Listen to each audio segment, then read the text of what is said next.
Got a question for Philologos? Ask him directly at philologos@mosaicmagazine.com. Rabbi Phil Cohen writes, like so many of my generation, I grew up hearing English spoken with thick Yiddish accents. Perhaps the naturalness of that experience didn't compel me to think about the formation of those accents. On the other hand, I've wondered many times about the formation of the characteristic Israeli accent. It's fascinating. A revived language that catches hold among a growing number of immigrants a little over a century ago developed its own unique, and as far as my ear can tell, universal set of sounds. My question for you is twofold. First, how did this accent come about? And second, other than speakers of Hebrew as a second language, I can generally tell, for instance, when a Hebrew speaker is a Native American, are there regional variations of Hebrew pronunciation within Israel? It isn't quite clear if Rabbi Cohen is asking about the characteristic accent of Israelis when speaking Hebrew or when speaking English. Since the two things are closely connected, however, it hardly matters. After all, when we speak a foreign language, our accent is determined by the sounds that our native language does or doesn't have. If Americans tend to pronounce the French word to, the familiar form of U, as a slack lip to rather than as a sound midway between an E and an A that is made by tightly rounding the lips, that's because American English has no such phoneme and American mouths are unused to forming it. Germans, contrastingly, have no trouble with the French U because their own U, as in a word like Uber, over, is very similar. They do, however, have to struggle with an S at the start of a French word like soleil, sun, because words in German may start with a Z sound but never with a sibilant S. Foreign accents range from heavy to moderate to light to barely distinguishable according to a speaker's knowledge of the language in question and his or her mimetic talents. It's possible to speak French well with a thick American accent, and conversely, to know only a few French words and pronounce them like a Parisian.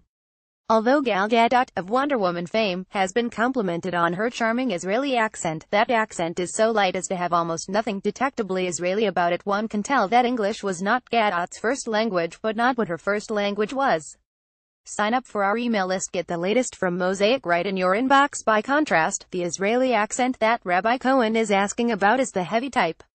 What are its main characteristics? One can point to several, the most prominent being the Israeli resh or R.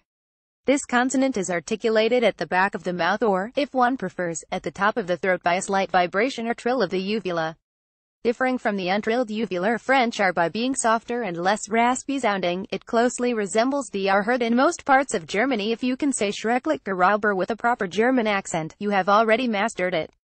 A good way to test yourself is by uttering the Hebrew phrase Hetzratz or hash har har hacktarzer, the short black cricket, without choking on the words.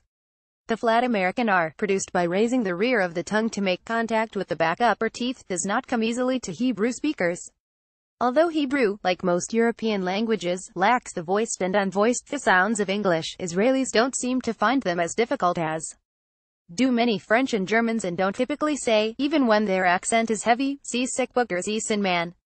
Nor do they have a problem with the English W, though the Hebrew alphabet has no such consonant. Israeli slang does. They often do stumble, though, on English vowels.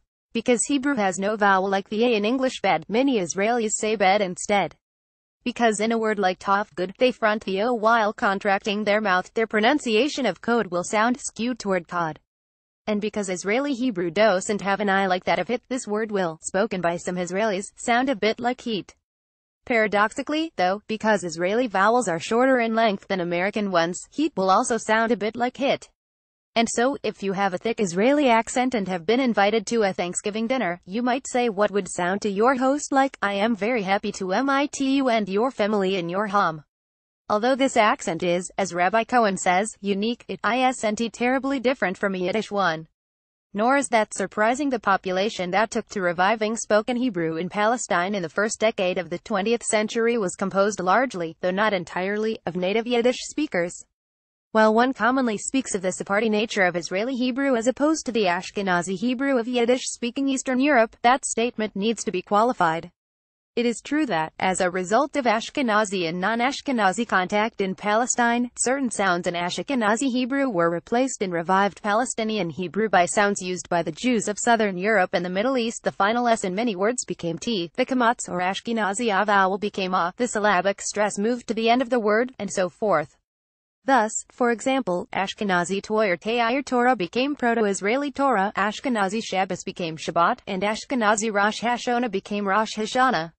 And yet at the same time, none of these changes involved sounds that were foreign to Yiddish or not easily pronounceable by Yiddish speakers. Indeed, whenever such sounds existed, such as the guttural in and head of Jews from Arabic-speaking countries, they were ultimately rejected by revived Hebrew, even though some of its ideologues sought to adopt them because they were held to be truer to the phonetics of the language in ancient times. The Israeli Rush is a good case in point. Nowhere in the non-Ashkenazi world, that is, among the Jews of Italy, the Latino-speaking communities of Greece, the Balkans, and Turkey, and the Jews of the Arab Middle East, was there such an R sound. In all of these areas, the rush was pronounced with a lingual tap or trill such as is found in Italian, Spanish, and Arabic. The uvular rush wasn't ubiquitous in East European Yiddish, either. While all but universal among the Jews of Lithuania, Poland, Romania, and the Ukraine, it yielded to a lingual rush in Belarus and Russia. Exactly why it triumphed in revived Hebrew is hard to say. Possibly, this did not happen until the 1920s, when large numbers of Polish Jewish immigrants began arriving in Palestine, but I know of no linguistic evidence to bear out that supposition. As for Rabbi Cohen's second question, about regional variations within Israeli Hebrew, there are, apart from a very small number of vocabulary items, none to speak of. Israel is too small a country, and revived Hebrew is too recent a language, for such variations to have developed. Especially in an age of mass media like newspapers, radio, and television that work to standardize language. There are, however, class variations, linked to economic and educational levels and, to a considerable extent, ethnic background, often a determinant of such levels. A lower-class Hebrew, while the same in Haifa as in Beersheba, exists all over Israel, and is more common among speakers whose families immigrated from the Middle East rather than from Europe. But that is a subject for another column. Got a question for Philologos? Ask him directly at philologos@mosaicmagazine.com. Sign up for our email list. Get the latest from Mosaic right in your inbox.